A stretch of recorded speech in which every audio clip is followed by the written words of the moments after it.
유다를 향한 하나님의 책망은 계속 이어집니다. 8절에서 하나님께서는 이사야에게 이제 너는 가서 유다 백성이 어떤 백성인지 그들 앞에서 서판에 새기고 두루마리 책에 기록하여 후세 영원히 증거가 되게 하라 하십니다. 지금 우리가 그 일부를 보고 있는 것이죠. 이스라엘 백성 유다 사람들에게 대해 하나님께서는 패역한 백성, 즉 반역하는 백성이요 거짓말하는 자손들로서 하나님의 말씀을 듣기를 싫어하는 자들이라고 책망을 하십니다. 너무나도 어이없고 참담하고 가슴 아픈 책망이 아닐 수가 없습니다. 거룩하시고 살아계신 하나님의 은혜로 택함 받아 하나님과 언약을 맺은 백성들에게 하나님께서 말씀하시는 말은 너희는 반역하는 백성이요 거짓을 일삼으며 말씀 듣기를 싫어하는 자들이라고 하시는 겁니다. 스스로를 택함 받은 백성, 선민이요 언약의 백성이라 자부하지만 실제로는 불순종의 반역을 일삼고 거짓되고 말씀 듣기를 거부하는 백성이니 이들에게 과연 무슨 소망이 있을까요? 10절에서는 그들이 선견자들과 선지자들에게 너희가 본 것을 말하지 말며 옳은 것을 우리에게 보이지 말라고 하면서 대신 우리에게 부드러운 말을 하고 거짓된 것을 보이라고 함을 책망하고 있습니다. 이는 실제로 그렇게 대놓고 요구한 경우도 있지만 대부분은 그들이 보여준 태도와 행동이 이와 같다는 것입니다.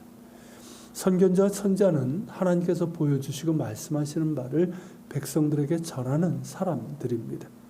그 내용은 백성들의 반역적인 불순종과 거짓됨을 책망하시면서 회개하여 돌이키라는 것입니다.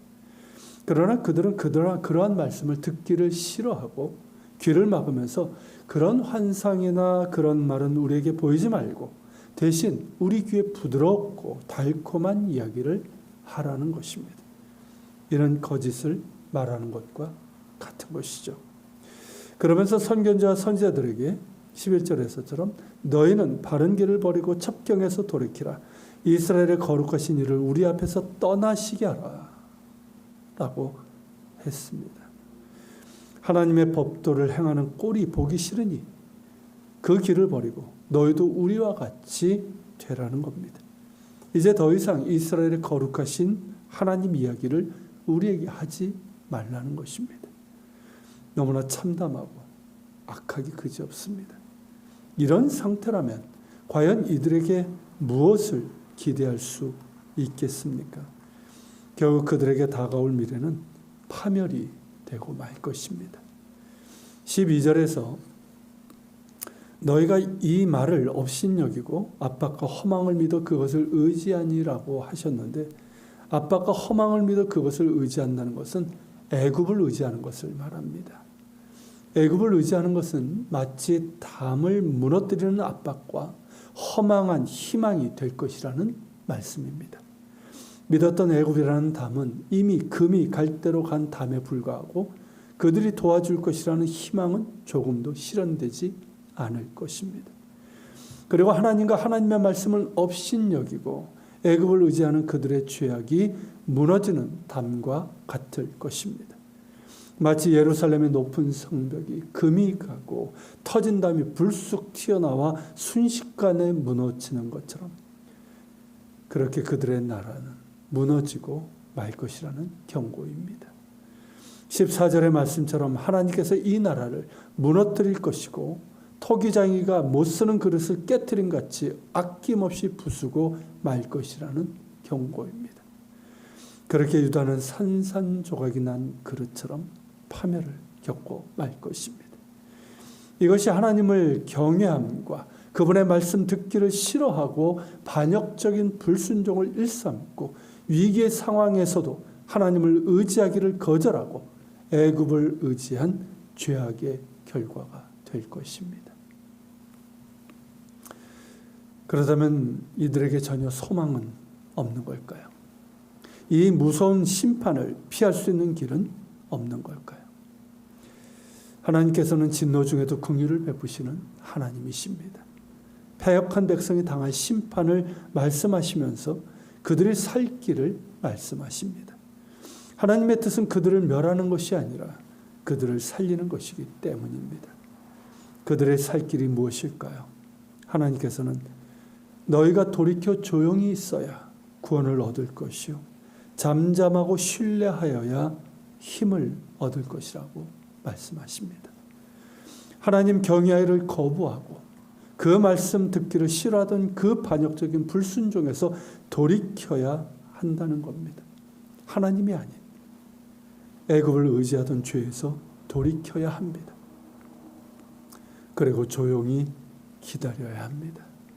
반역적인 불순종을 회개하며 조용히 기다려야 합니다. 잠잠히 하나님을 바라며 긍휼하심을 구해야 합니다. 잠잠히 하나님을 바라며 신뢰해야 합니다. 그럴 때 힘을 얻을 것입니다. 하나님께서 그들의 힘이 되실 것입니다. 그들을 구원하실 것입니다.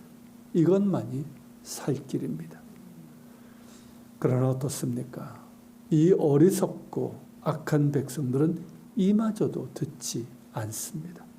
원하지 않습니다. 오히려 예루살렘 성벽이 무너지는 상황이 되면 우리가 말을 타고 도망하면 된다고, 빠른 짐승을 타고 피하면 된다고 합니다.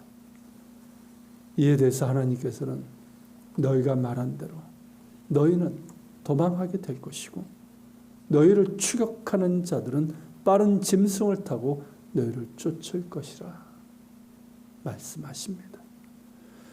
또한 17절에서는 한 사람이 꾸짖은 즉 1000사람이 도망하겠고 5이 꾸짖은 즉 너희가 다 도망하고 너희 남은 자는 겨우 산 꼭대기에 깃대 같겠고 산 마루 위에 깃이 같으리라고 하셨습니다. 레위기 26장 7, 8절에서 하나님께서는 너희가 내 규례와 계명을 준행하면 너희의 원수들을 쫓으리니 그들이 너희 앞에서 칼에 엎드릴 것이라. 또 너희 5이 100을 쫓고 너희 100이 10,000을 쫓으리니 너희 대적들이 너희 앞에서 칼에 엎드러질 것이라고 약속을 하셨습니다. 그런데 이 약속이 역전된 겁니다. 그들이 하나님을 경외하고 그분의 말씀을 순종했다면 아무리 강하고 사나운 적이 와도 하나님께서 함께 하시는 가운데 원수들을 능히 물리칠 것이나 반역적인 불순종을 일삼고 돌이키기를 거절하는 이 패역한 백성은 그 약속이 반대가 되는 상황을 겪게 될 것입니다. 이 본문의 말씀을 통해서 우리는 하나님을 경외하며 그분의 말씀을 듣는 것이 얼마나 중요한지를 다시 한번 깨닫게 됩니다. 하나님의 백성이라 하는 자들은 하나님을 경외함이 마땅하고 그분의 말씀을 듣고 순종하는 것이 살 길이며 복된 길임을 명심해야 할 것입니다. 이스라엘 역사에서도 그렇고 교회 역사에서 영적 타락과 위기는 하나님을 경외하고 그 말씀에 순종해야 될 자들이 그렇지 않았을 때 있었음도 기억해야 할 것입니다. 영적 타락의 시기에는 말씀 듣기를 싫어했고 귀에 부드러운 말만을 들으려고 했습니다. 그런 까닭에 거짓 예언이 난무했고 하나님의 이름으로 온갖 불의와 거짓과 악을 행했습니다. 지금 한국교회 위기도 바로 여기에 있는 것은 아닐까 싶습니다. 이사야 선지자를 통해서 말씀하신 것처럼 돌이켜야 하고 하나님을 경외하며 그분의 말씀을 들어야 합니다. 귀에 부드러운 말씀만을 찾을 것이 아니라 무엇이 진정 하나님을 경외하며 따르는 것인지를 들어야 할 것이고 우리의 옳지 못한 믿음의 행태와 행위를 책망하시는 말씀도 겸손하게 들어야 합니다. 들을 때 살 길이 열립니다. 들을 때 희망이 있습니다. 너희는 돌이켜 하나님을 바라라고 하신 것처럼 겸손히 말씀을 듣고 잠잠히 하나님을 바라며 긍휼하심을 구해야 할 것입니다.